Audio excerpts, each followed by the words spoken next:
1926-2026, un centenaire sépare ces deux dates. L'Alliance française de Monaco a organisé une conférence en partenariat avec la médiathèque Caroline et la Fédération des groupements français de Monaco. L'orateur était le responsable du fonds patrimonial à la médiathèque, Alain Bottaro, et la thématique, l'année 1926, Monaco des années folles, entre modernité artistique et incertitude politique. Cette décennie d'années folles, si c'est un rayonnement, un foisonnement dans la création artistique, il y a des questions qui se posent à Monaco et que je vais exposer.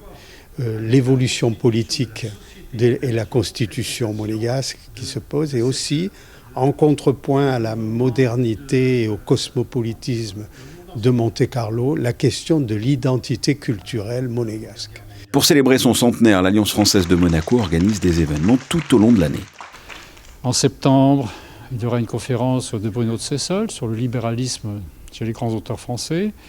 Ensuite, une conférence-concert très remarquable, puisqu'elle va être animée par le prince Ludovic de Polignac, qui présentera notamment les œuvres d'Armande de Polignac, qui est une musicienne et compositrice de la fin du XIXe siècle. Et enfin, nous terminerons le 3 novembre par une conférence de l'académicien et historien Pascal Horry, qui parlera de René Blum à Monaco. Et plus proche dans le temps, le 9 mars, une exposition sera organisée à la Maison de France avec une centaine de dessins grand format de Virginie Broquet sur les grands classiques de la littérature française, mis à la portée de la jeunesse.